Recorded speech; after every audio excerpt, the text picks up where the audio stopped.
ಕಾಲಿವುಡ್ ನಟ Ajit Kumar ಅಭಿನಯಿಸಿರುವ good bad ಅಗ್ಲಿ ಚಿತ್ರಕ್ಕೆ positive response ಸಿಗ್ತಾ ಇದೆ. ರಿಲೀಸ್ ಆಗಿ 5 ದಿನ ಕಳೆದರೂ ಚಿತ್ರದ ಬಗೆಗಿನ ಕ್ರೇಜ್ ಮಾತ್ರ ಕಡಿಮೆಯಾಗ್ತಿಲ್ಲ. ಅಜಿತ್ ಫ್ಯಾನ್ಸ್ಗಳು ಚಿತ್ರ ನೋಡಿ ಜೈಕಾರ ಹಾಕ್ತಿದ್ದಾರೆ.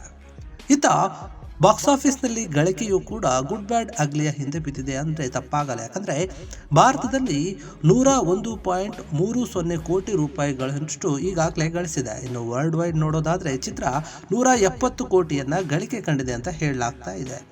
ಆ ಮೂಲಕ ಪ್ರದೀಪ್ ರಂಗನಾಥನ್ ಅವರ ಡ್ರ್ಯಾಗನ್ ಚಿತ್ರದ ಒಂದು ಗಳಿಕೆಯನ್ನು ಮೀರಿಸಿದೆ ಅಂತ ಹೇಳಲಾಗ್ತಾ ಇದೆ.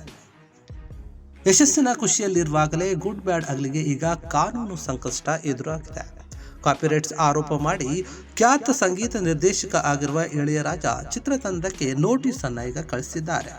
ಹಾಗಾದ್ರೆ ಏನಿದು ವಿವಾದ ಅಂತ ನೋಡಿಬಿಡೋದಾದ್ರೆ, Tamil action comedy good bad ugly ನಿರ್ಮಾಪಕರಿಗೆ ಸಂಗೀತ ಮಾಂತ್ರಿಕ ಇಳೆಯರಾಜ ಈಗ ಲೀಗಲ್ ಆಗಿ ಒಂದು ನೋಟಿಸ್ ಅನ್ನು ಕಳಿಸಿದ್ದಾರೆ.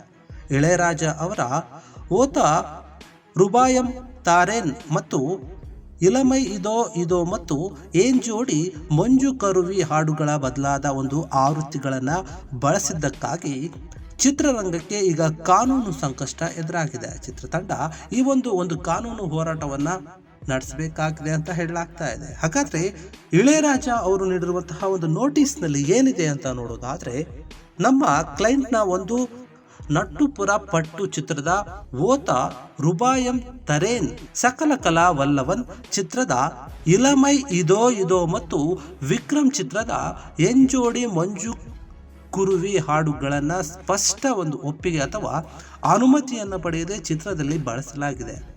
ಹಾಡುಗಳನ್ನು ಮಾರ್ಪಡಿಸಿ ಚಿತ್ರದಲ್ಲಿ ಬಳಸಿರುವುದು ಗಮನಕ್ಕೆ ಬಂದಿದೆ ಅಂತ ನೋಟಿಸ್ನಲ್ಲಿ ತಿಳಿಸಲಾಗಿದೆ. ಇದು ಅನಧಿಕೃತ ಬಳಕೆ ಮತ್ತು ಸ್ವಾಧೀನ ಆಗಿದ್ದು ನಮ್ಮ ಕ್ಲೈಂಟ್ನ ಒಂದು ಹಕ್ಕು ಸ್ವಾಮ್ಯ ಮತ್ತು ನೈತಿಕ ಹಕ್ಕು ಸ್ಪಷ್ಟನೆ ಇದರಲ್ಲಿ ಉಲ್ಲಂಘನೆಯಾಗಿದೆ. ಚಿತ್ರದಲ್ಲಿನ ನನ್ನ ಹಾಡುಗಳನ್ನು ಶೀಘ್ರವೇ ತೆಗೆದು ಹಾಕಬೇಕು, ಇಲ್ಲವಾದರೆ ಚಿತ್ರದ ಬಾಕ್ಸ್ ಆಫೀಸ್ ಗಳಿಕೆಯಲ್ಲಿ 5 ಕೋಟಿ ರೂಪಾಯಿಯನ್ನು ಪರಿಹಾರವಾಗಿ ನೀಡಬೇಕು ಅಂತ ನೋಟಿಸ್ ಅನ್ನು ಕಳಿಸಲಾಗಿದೆಯಂತೆ. ಇಳೆಯರಾಜ ಈ ರೀತಿ ಚಿತ್ರತಂಡಕ್ಕೆ ಲೀಗಲ್ ಆಗಿ ಒಂದು ನೋಟಿಸ್ ಕಳಿಸಿರುವುದೇನು ಇದೇ ಮೊದಲೇನಲ್ಲ. ಈ ಹಿಂದೆಯೂ ಕೂಡ ಇವರು ಈ ರೀತಿಯಾದಂತಹ ಒಂದು ನೋಟಿಸ್ ಅನ್ನು ಕಳಿಸಿದ್ರು. ಅದೇನೆಂದ್ರೆ, ಮಂಜುಮಲ್ ಬಾಯ್ಸ್ ಚಿತ್ರದಲ್ಲಿ ಇಳೆಯರಾಜ ಅವರ ಕಣ್ಮಣಿ ಅನ್ಬೋರ್ಡು ಎನ್ನುವಂತಹ ಒಂದು ಹಾಡನ್ನು ಕೂಡ ಅನಧಿಕೃತವಾಗಿ ಬಳಸಲಾಗಿದೆ ಅಂತ ಅವರು ಚಿತ್ರತಂಡಕ್ಕೆ ಒಂದು ಕಾನೂನಿನ ಒಂದು ಮೊರೆ ಹೋಗಿದ್ರು, ಆರೋಪವನ್ನು ಕೂಡ ಮಾಡಿದ್ರು. ನಂತರ ಚಿತ್ರತಂಡ ಸಂಗೀತ ಮಾಂತ್ರಿಕನಿಗೆ 60 ಲಕ್ಷ ರೂಪಾಯಿಯನ್ನ ಪರಿಹಾರವಾಗಿ ಕೊಟ್ಟು ಪ್ರಕರಣಕ್ಕೆ ಇತಿಶ್ರೀಯನ್ನ ಹಾಡಿತ್ತು. ಈಗ ಗುಡ್ ಬ್ಯಾಡ್ ಅಗ್ಲಿ ಚಿತ್ರದಲ್ಲಿ ಈ ಒಂದು ಸಂಕಷ್ಟ ಕೂಡ ಎದುರಾಗಿದೆ. ಈಗ ಸದ್ಯ ಈ ಚಿತ್ರದಲ್ಲಿ ಅಜಿತ್ ಜೊತೆ ತ್ರಿಷಾ ನಾಯಕಿಯಾಗಿ ನಟಿಸಿದ್ದು, ಅರ್ಜುನ್ ದಾಸ್, ಸುನಿಲ್, ಪ್ರಿಯಾ ಪ್ರಕಾಶ್ ವಾರಿಯರ್ ನಟಿಸಿದ್ದಾರೆ.